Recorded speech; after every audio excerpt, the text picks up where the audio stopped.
अपने अड़ियल और जिद्दी स्वभाव की वजह से रमाशंकर ने अपने साथ साथ अपने परिवार की जान को भी जोखिम में डाल दिया। अगर उस दिन गुरुदेव का दिया हुआ हाथ में बंधा हुआ कलावा उनके पास नहीं होता तो फिर क्या होता। तो दोस्तों, कौन था रमाशंकर? कहाँ गए थे ये लोग? कहानी में बढ़ने से पहले आपसे इतना ही कहूँगा, हॉरर ब्लैकआउट चैनल को आप लोग लाइक, शेयर और कमेंट अवश्य करें। दोस्तों, आपसे विनंती है। आज की कहानी का नाम है भूतिया मेला। हम अंधविश्वास को बढ़ावा नहीं देते। इन कहानियों को आप सिर्फ मनोरंजन के तौर पर सुने। बच्चे इन कहानियों को ना सुने। तो बढ़ते हैं आज की कहानी की तरफ।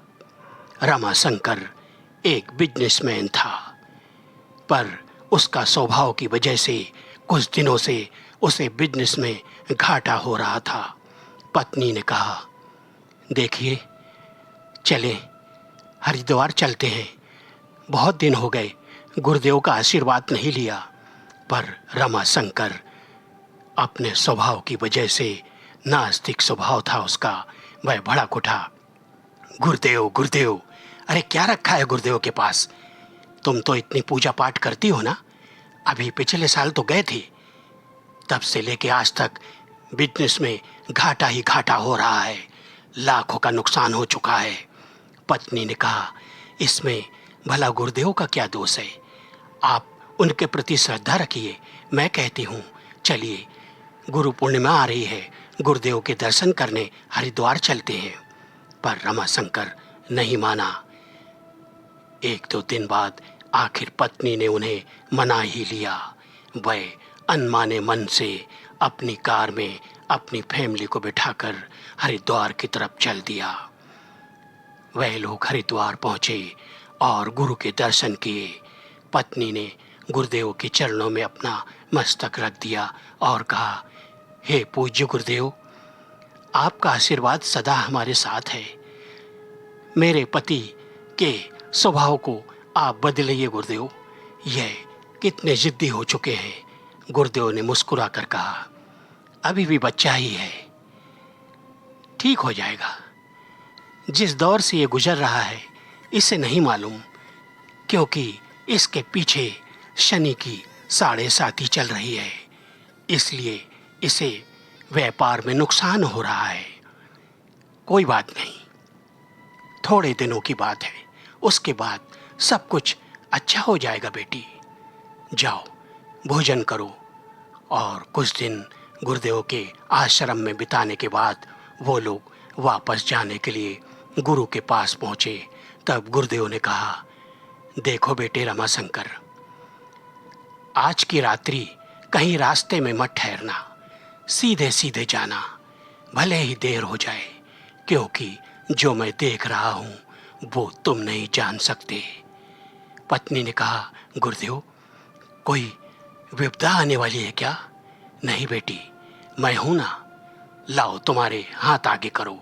और गुरुदेव ने सबके हाथों में लाल कलावा बांध दिया। यह कलावा अपने हाथ से मत खोलना जब तक घर ना पहुंच जाओ। और इतना कहकर गुरुदेव ने उन्हें विदा किया। वह लोग अपनी कार से वापस आ रहे थे। जैसे ही वह रामपुर की सरहद में घुसने लगे, तब नेशनल हाईवे की तरफ बहुत लंबा ट्रैफिक था। रात हो चुकी थी। वह एक काली अंधियारी रात थी।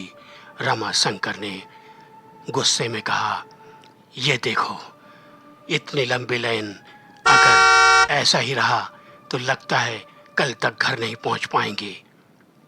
तभी रमाशंकर ने एक तरफ देखा, अरे यह कच्चा रास्ता है, यहाँ से आगे बहुत जल्दी पहुंच जाएंगे। पत्नी ने कहा, नहीं, गुरुदेव ने कहा था ना कि रास्ते में कहीं मत रुकना, और आप ऐसा क्यों कर रहे हैं? अरे थोड़ी देर में ट्रैफिक खुल जाएगी, फिर हम आगे चलेंगे ना, उस रास्ते पर मत जाइए। पर रमाशंकर नहीं माना और उसने उस वीरान कच्चे रास्ते की तरफ अपनी गाड़ी को मोड़ दिया। थोड़ी ही देर में एक लंबे लंबे बालों वाला पागल व्यक्ति उनकी गाड़ी के आगे आके खड़ा हो गया।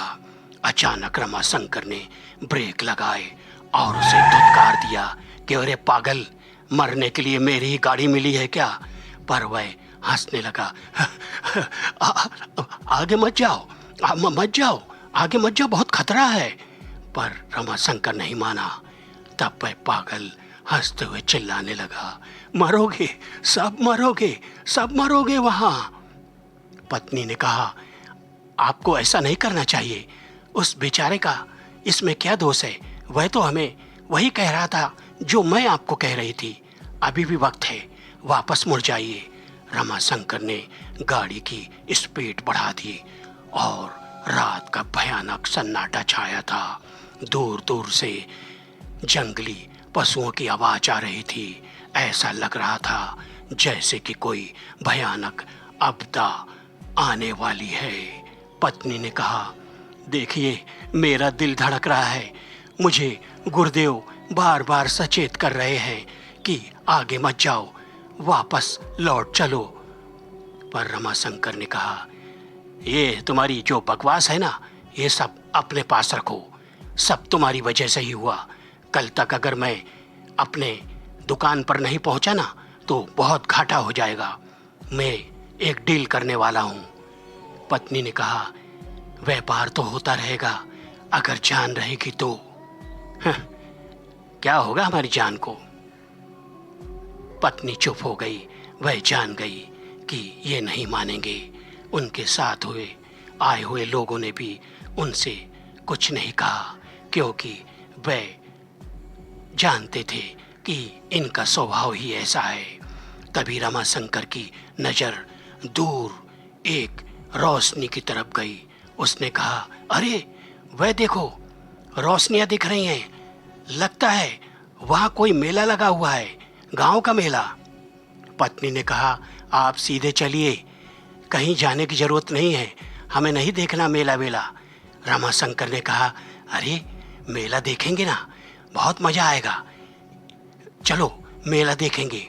पत्नी मना करती रही, लेकिन अचानक रमाशंकर ने उस जगह पे अपनी गाड़ी को मोड़ दिया और काफी दूर चलने के बाद एक तरफ गाड़ी लगा दी जहां से मेले में जाने के लिए रास्ता था। लोग आ जा रहे थे। वे लोग मेले के अंदर घुसे। मेला अपने जोर शोर पे सजा हुआ था, लेकिन उसमें जो लोग थे वो कुछ अजीबोगरीब कपड़े पहने थे, किसी से बातें नहीं कर रहे थे। रमाशंकर ने भी वहां अपने परिवार के साथ कहा, घूमो फिरो, 1-2 घंटा यहाँ ठहरेंगे, कुछ खाएंगे पिएंगे, उसके बाद चलेंगे। पत्नी ने कहा, आप देख रहे हैं ये लोग कुछ किसी से बातें नहीं कर रहे हैं, बस अपनी मस्ती में है। हमें देखो कैसे घूर घूर के देख रहे हैं, जैसे कि खा जाएंगे। रमाशंकर ने कहा, अरे तुम अंधविश्वासी हो, ये गांव वाले हैं, यहाँ क्या, इनका पहनावा ही ऐसा है, नए लोगों को ये इसी प्रकार देखते हैं। कुछ देर घूमते घूमते अचानक एक आपदा आ गई। मेले में अंधेरा छा गया, चारों तरफ शोरगुल मचने लगा और एक तरफ आग की लपटें निकलने लगी। थोड़ी देर में धू धू करके मेले में चारों तरफ आग का एक ऐसा माहौल, एक ऐसा बवंडर छा गया कि लोगों में भगदड़ मच गई। गुप्त अंधेरा होने की वजह से इन लोगों के हाथ छूट गए। रमाशंकर चिल्लाता रहा, कहाँ हो, कहाँ हो, तुम लोग कहाँ हो? पर पत्नी ने कहा, आप बाहर आइए, मैं बाहर की तरफ आ चुकी हूँ, गेट से बाहर आइए। और रमाशंकर दौड़ने लगा अपने परिवार की तरफ। लेकिन तभी वह क्या देखते हैं कि कई हड्डियों के ढांचे उनकी तरफ दौड़ रहे हैं उन्हें पकड़ने के लिए। रमाशंकर की पत्नी ने कहा, देखिए लगता है हम लोग किसी भारी मुसीबत में पड़ गए हैं, यह सब छलावा है, इसीलिए गुरुदेव ने कहा था कि रास्ते में मत रुकना, हम पर कोई विपदा आने का संकेत वह देख चुके थे। रमाशंकर ने जैसे तैसे अपनी गाड़ी को स्टार्ट किया और गाड़ी आगे बढ़ा दी। पीछे से एक भूतिया लोग उसका पीछा कर रहे थे। ऐसी टोली जो सब हड्डियों के ढांचे थे और मेले की तरफ धू धू करके आग की लपटें निकल रही थीं। किसी तरह वह जान बचाकर एक ऐसे रास्ते पे आए। उसने अपनी गाड़ी की स्पीड बढ़ा दी और आगे एक जगह जब गाड़ी को रोका तभी वह पागल उनके पास आ गया।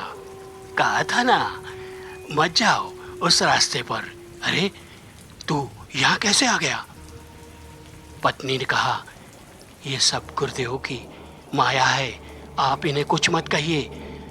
आप ये जान लीजिए कि आज गुरुदेव की वजह से हमारी जान बच गई। और जिन्हें आप पागल कह रहे हैं ना, ये लगता है गुरुदेव के कोई गण हैं, हमें सचेत करने के लिए आए हैं। वह पागल व्यक्ति कहने लगा, तुम लोग भूतिया मेले में गए थे, बहुत साल पहले वहाँ आग लग गई थी, मेले में सब जल के मर चुके थे। हाँ बच गए ना, जाओ ये सामने वाला रास्ता पकड़ के। और रमाशंकर का सर शर्म से झुक गया। उन्होंने गाड़ी आगे भगाई और पहुंच गए हाईवे पे, जो उस समय पूरी तरह खुला हुआ था।